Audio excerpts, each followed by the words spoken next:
Bismillah walhamdulillah. Al-khairu wa syarru bimasyiatillah.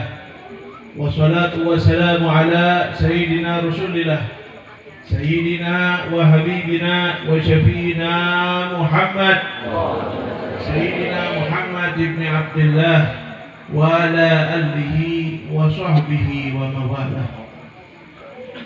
Ma'asyiral hadirin wal hadirat yang dirahmati oleh Allah Subhanahu wa taala, terutama yang saya hormati para alim ulama, para asatid, para hujaj, para tokoh masyarakat, khusus guru kita Al-Walid Al-Habib Ahmad Fahmi bin Abu Bakar Al-Idrus.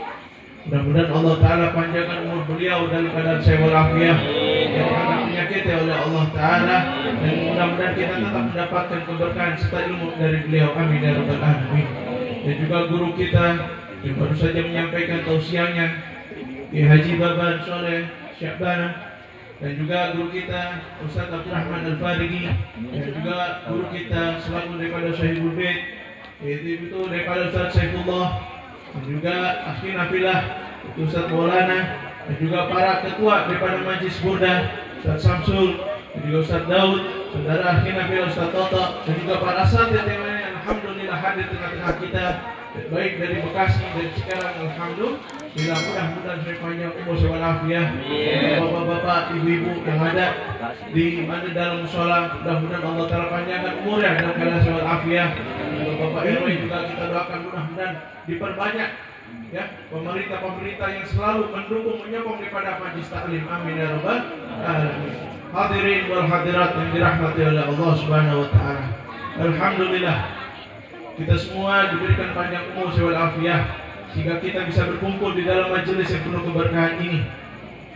Karena terus terang di zaman sekarang ini kita lebih butuh daripada makhluk kebanding Khalik. Lebih butuh kepada makhluk daripada yang menciptakan daripada makhluk. Jadi kita lebih butuh terhadap makhluk kebanding Allah. Betul. Kita lebih butuh kepada selain Allah daripada Allah Ta'ala sendiri. Padahal Allah Ta'ala yang menghidupkan kita, Allah Ta'ala yang memberikan umur bagi kita, Allah Ta'ala yang memberikan nafas bagi kita. Sebagaimana Imam Ghazali katakan, Rasul malukan nafasmu. Nafasmu itu adalah modal utama kamu, maka pergunakanlah hidupmu, umurmu, nafasmu untuk apa? Untuk ibadah yang Allah Ta'ala sampaikan. Saudara hadirin wal hadirat yang dirahmati oleh Allah Subhanahu wa taala.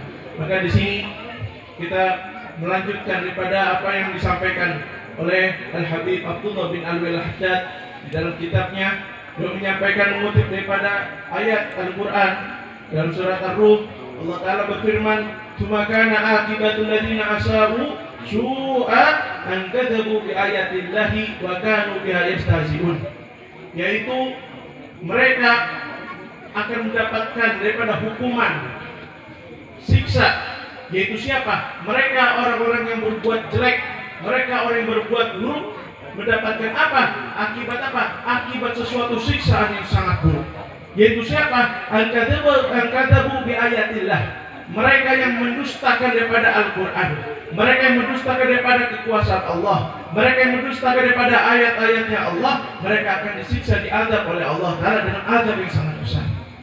Oleh karenanya, kemudian siapa? Wa kanu yastahzi'un, dan juga mereka yang meledek, menghina, memperolok daripada ayat-ayat Al-Qur'an, memperolok agama Islam, mereka pun akan disiksa oleh Allah Subhanahu wa taala. Maka di sini beliau menyampaikan apa? Mayadul ala dzalika fata'amalu wa hum nafsa bi imtithali awamirillah ta'ala. Maka jadikanlah ayat ini sebagai petunjuk bagimu. Maka pikirkanlah, jangan sampai kita menjadi orang-orang yang meninggalkan daripada kewajiban yang Allah Ta'ala berikan kepada kita. Jangan sampai kita meninggalkan daripada apa yang sudah Allah Ta'ala perintahkan kepada kita. Kenapa? Karena orang yang meninggalkan perintah Allah, dia akan dekat dengan kemarahan Allah, dia akan dekat dengan kemurkaan Allah. Orang yang meninggalkan Allah, meninggalkan perintah-perintah Allah, yaitu adalah perbuatan maksiat, sehingga maksiat itu menimbulkan daripada kemurkaan Allah. Tidak ada tempat bagi orang yang dimurkai oleh Allah kecuali hanyalah neraka jahanam. Untuk bilang Kenapa? Karena surga tidak diciptakan oleh Allah kecuali hanya untuk orang yang diridhoi oleh Allah. Begitu pula neraka tidak diciptakan oleh Allah, tidak diperkenalkan orang itu masuk dalam neraka kecuali hanya orang-orang yang dimurkai oleh Allah Ta'ala. Mudah-mudahan kita bukan orang-orang yang dimurkai oleh Allah Ta'ala. Amin ya rabbal alamin. Kemudian kata beliau, wa in waqa'ta fi syai'in minha, kalau kamu terjebak, kamu masuk di dalam perbuatan kesalahan, kamu melakukan dosa, kamu melakukan maksiat, apa kata beliau? Fatub ilallah Ta'ala minhu, maka kamu bertobatlah kepada Allah Ta'ala. Kamu kembali kepada Allah, jangan dekati lagi itu yang kamu lakukan. Jangan dekati lagi kesalahan yang kamu telah lakukan. Kenapa? Wahdar kulil hadar min al-israr akalih. Maka perhatikanlah, berhati-hatilah daripada perbuatan tersebut. Kemudian kita juga dianjurkan untuk apa? Wala tazalu sa'ilan minallahi husnul khatimah. Kita disuruh untuk senantiasa meminta husnul khatimah. Kenapa? Karena dengan meminta husnul khatimah ini adalah salah satu caranya kita. Karena manusia nggak bisa meninggal pengen dengan sendiri untuk husnul khatimah, tidak bisa. Karena orang meninggal dalam keadaan Islam, orang meninggal dalam keadaan di luar Islam atau husnul khatimah, itu semua tergantung Allah. Tergantung, tinggal gimana kitanya, betul nggak? Kalau kitanya nggak mau minta, kita nggak mau usaha, ya kita nanti naudzubillah kita bisa kita meninggal dalam keadaan husnul khatimah. Nggak beda begini Bu. Ya, gak bedanya ada orang dia terjebak di dalam rumah yang kebakaran, tetapi dia nggak mau keluar. Dia cuma minta, ya Allah lindungi saya dari kebakaran, ya Allah beri saya keselamatan, tapi dia nggak mau keluar rumah, dia bakal kebakar, betul? Dan begitu pula orang yang pengen meninggal dalam keadaan baik, yaitu husnul khatimah, meninggal membawa iman, tetapi nggak pernah berusaha, nggak pernah meminta kepada Allah Subhanahu wa Ta'ala. Bahkan setan aja mengatakan apa? Orang yang suka baca, meminta, berdoa agar dimatikan dalam husnul khatimah itu sama seperti dia mematahkan tulang punggung tuh, kata Syekh. Kenapa? Karena apa? Karena kata Nabi SAW, kafa bil mauti wa'idon. Cukuplah kematian itu sebagai penasehat yang cukup kuat. Kalau orang dinasehati suruh dekat Allah, dia nggak mau dekat. Dikasih tahu di samping kanan kirimu ada malaikat yang mencatat amal baik amal buruk kamu, masih nggak mau tobat juga, suruh ingat mati, dia bakalan tobat insya Allah. Betul? Kalau dia dapat hidayah, dia bakalan tobat gitu. Kenapa? Kenapa syaitan mengatakan seperti itu? Orang yang minta husnul khatimah seperti mematahkan tulang punggung. Kenapa? Kalau orang sudah ingat mati, udah lupa sama godaan syaitan, betul? Kalau orang udah ingat mati, udah hilang tuh godaan-godaannya syaitan. Oleh karena saudara hadirin wal hadirat yang dirahmati oleh Allah Subhanahu wa Ta'ala, kemudian juga kita diperintahkan wa akthir minal hamd wa syukurillahi ala nikmatil Islam. Maka kita disuruh untuk memperbanyak bersyukur kepada Allah. Bersyukur atas apa? Atas nikmat Islam. Kenapa? Fa innaha aqdamu ni'am wa akbar. Karena Islam ini adalah seagung-agungnya daripada nikmat, sebesar-besarnya daripada nikmat. Tapi perlu kita ingat, di antara daripada nikmat yang paling besar, nikmat yang paling agung adalah kelahiran Nabi besar Muhammad Sallallahu Alaihi Wasallam. Kenapa saya katakan seperti itu?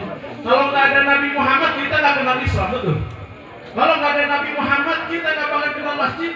Kalau nggak ada Nabi Muhammad, nggak ada musola. Kalau nggak ada Nabi Muhammad, nggak ada pondok pesantren. Maka lebih wajib kita untuk mewajibkan, mengenalkan, memperingati daripada kelahiran Nabi Muhammad Sallallahu Alaihi Wasallam. Kenapa di setiap majlis harus ada berhubungan dengan Nabi Muhammad? Kenapa setiap majlis harus ada maulidnya? Kenapa setiap majlis ada banyak sholawatnya? Kenapa? Dengan memperbanyak membaca sholawat, dengan memperbanyak mengingat sirah nabawiyah, sirahnya Nabi Sallallahu Alaihi Wasallam, itu akan mendekatkan kita kepada ridhonya Allah Subhanahu. Kenapa? Karena Nabi Muhammad ini yang dicintai oleh Allah. Gak bedanya begini, kita kerja di pabrik, ya, kita kerja di pabrik nih. Bos kita punya anak, terus anaknya senang sama kita. Apa nggak kira itu bos kita bakalan senang sama kita? Pasti bakalan senang, betul nggak? Gaji kita bisa di 2 kali lipat, betul nggak? Digandakan sama itu bos. Kenapa? Karena bosnya senang sama kita, begitu. Ya, kenapa bosnya senang sama kita? Karena anaknya itu bos senang sama kita.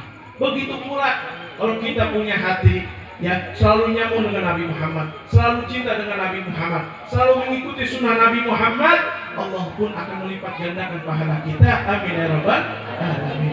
Oleh karena saudara hadirin wal hadirat yang dirahmati oleh Allah Subhanahu wa taala, maka disinilah orang-orang soleh terdahulu, mereka itu takut, betul-betul takut terhadap suul khatimah, yaitu apa? Meninggal dalam keadaan tidak baik. Akan tetapi apa? Ma'asolahi a'malihim wa qillati dzunubihim.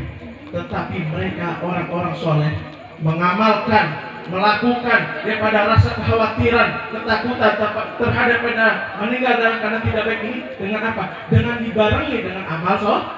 Jadi jangan sampai seperti yang tadi saya katakan, kamu takut tetapi kamu nggak lari, gitu, ya kan? Jangan kayak di sinetron, ya mobil mau nabrak malah teriak, jangan lari, betul nggak? Nah sinetron sekarang begitu, dan kalau ada mobil bukannya lari, ya padahal masih jauh itu mobil. Nah itu kita kayak gitu, jangan kayak gitu ya, jangan kayak gitu. Udah tahu ini bisa membahayakan, ya cepat-cepat kita lari. Cari mana yang bisa menyelamatkan kita.